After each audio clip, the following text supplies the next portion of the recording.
Assalamualaikum warahmatullahi wabarakatuh. Yang saya hormati Ibu Hamda Siti Hamsana, MPD, selaku dosen pengajar keterampilan menyimak. Izinkan saya untuk memperkenalkan diri. Perkenalkan, nama saya Revi Hesti dari Program Studi Pendidikan Bahasa dan Sastra Indonesia, Universitas Muhammadiyah Tangerang.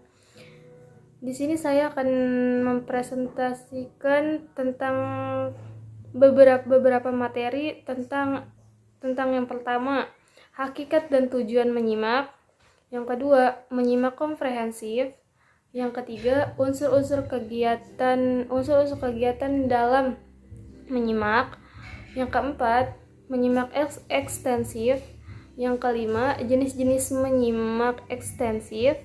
Yang keenam, aspek yang mempengaruhi pertumbuhan peserta didik. Yang pertama, hakikat dan tujuan menyimak. Menyimak adalah suatu proses kegiatan mendengarkan lambang-lambang lisan dengan penuh perhatian. Hakikat menyimak sebagai sarana atau alat, sebagai keterampilan komunikasi, sebagai seni, sebagai proses, sebagai responsi dan sebagai pengalaman kreatif. Dan yang kedua adalah menyimak komprehensif.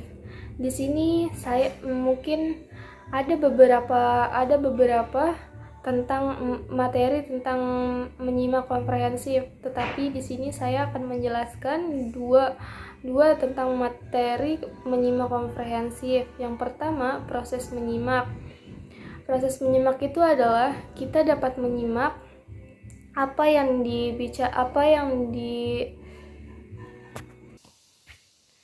kita dapat mendengarkan apa yang dibicarakan guru atau dosen. Dan proses menyimak itu adalah tahap mendengar, tahap memahami, tahap menginterpretasi, tahap mengevaluasi, tahap menanggapi. Yang pertama, tahap mendengar. Kita bisa mendengarkan apa yang dibicarakan, apa yang disampaikan oleh guru atau dosen. Terus tahap memahami, kita dapat memahami apa yang dibicarakan, apa yang disampaikan oleh guru atau dosen yang sedang mengajar.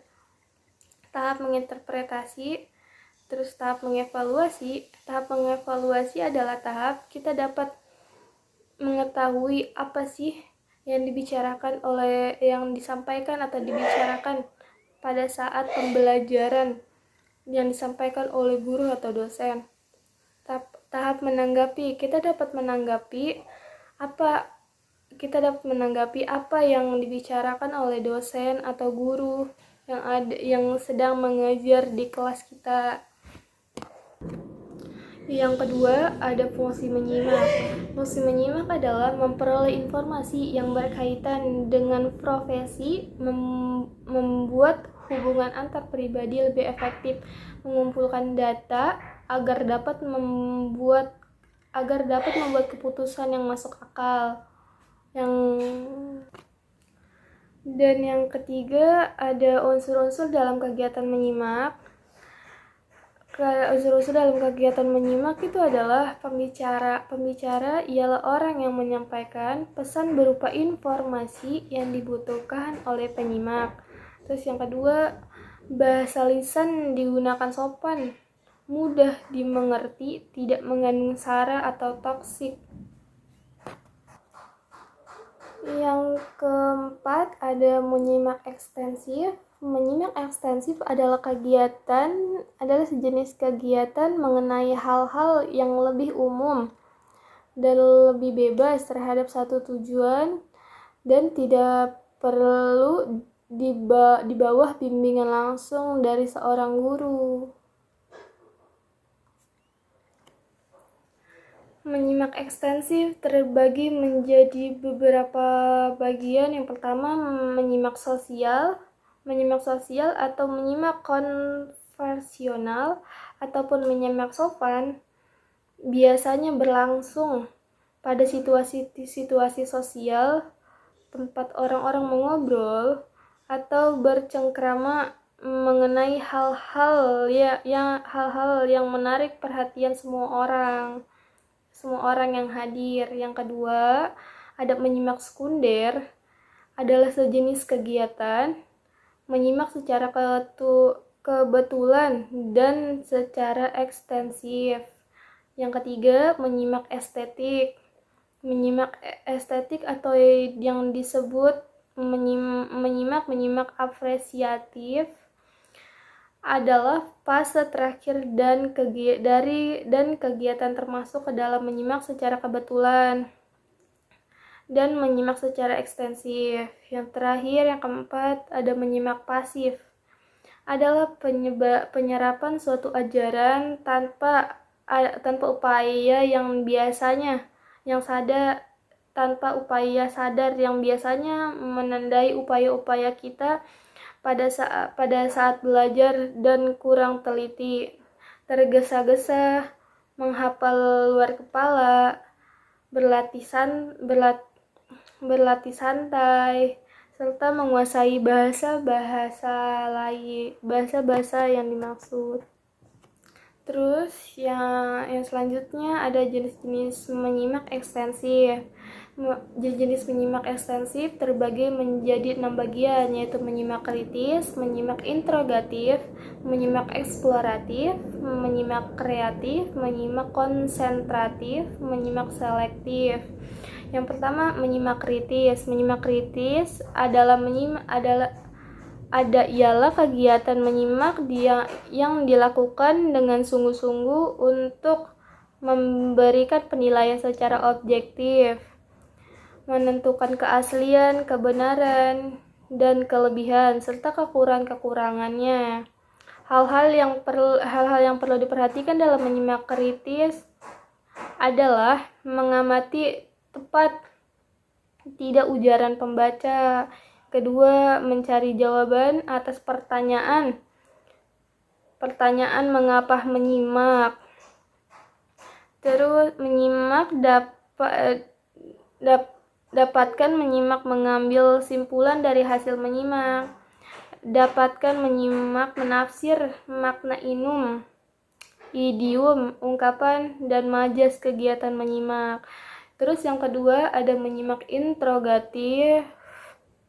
Menyimak interogatif ialah kegiatan menyimak yang bertujuan memperoleh informasi dengan cara mengajukan pertanyaan-pertanyaan yang diarahkan kepada pemerolehan informasi tersebut.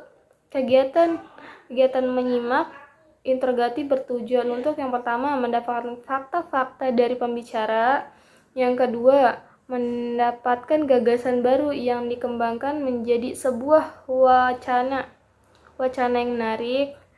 Yang ketiga, mendapatkan informasi apakah bahan yang telah disimak itu asli atau tidak. Yang ketiga ada menyimak eksploratif. Menyimak eksploratif ialah kegiatan menyimak yang dilakukan dengan penuh perhatian untuk mendapatkan informasi baru. Pada akhirnya kegiatan seorang penyimak eksploratif akan yang pertama menemukan gagasan baru, yang kedua menemukan informasi baru dan informasi tambahan dari bidang tertentu, yang ketiga menemukan topik baru yang dapat dikembangkan pada masa yang akan datang. Terus yang keempat itu ada menemukan unsur-unsur bahasa yang bersifat baru. Terus yang selanjutnya ada menyimak kreatif. Menyimak kreatif ialah kegiatan menyimak yang bertujuan untuk mengembangkan daya imajinasi dan kreativitas pembelajaran. Kreativitas penyimak dapat dilakukan dengan yang pertama menirukan lafal atau bunyi bahasa asing atau bahasa daerah, misalnya bahasa Inggris, bahasa Belanda, bahasa Jerman, dan sebagainya. Yang kedua, mengemukakan gagasan yang sama dengan pembicara, namun menggunakan struktur dan pilihan kata yang berbeda. Terus yang ketiga itu ada merekonstruksi pesan yang telah disampaikan penyimak. Terus yang keempat ada menyusun petunjuk-petunjuk atau nasihat berdasar materi yang telah disimak. Yang kelima itu ada menyimak konsentratif. Menyimak konsentratif ialah kegiatan menyimak yang dilakukan dengan penuh perhatian untuk memperoleh pemahaman yang baik terhadap informasi yang disimak. Kegiatan menyimak konsentratif bertujuan untuk yang pertama mengikuti petunjuk. Yang kedua, mencari hubungan antar unsur dalam menyimak. Yang ketiga, mencari hubungan kuantitas dalam suatu komponen. Yang keempat, mencari butir-butir informasi penting dalam kegiatan menyimak. Yang kelima, mencari urutan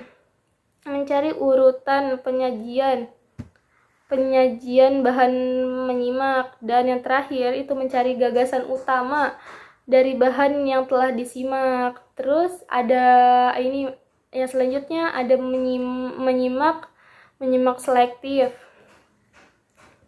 Menyimak selektif ialah kegiatan menyimak yang dilakukan secara selektif dan terfokus untuk mengenal bunyi-bunyi asing, nada dan suara, bunyi-bunyi homogen, kata-kata, fase-fase, dan kalimat-kalimat dan bentuk-bentuk bahasa yang sedang dipelajarinya.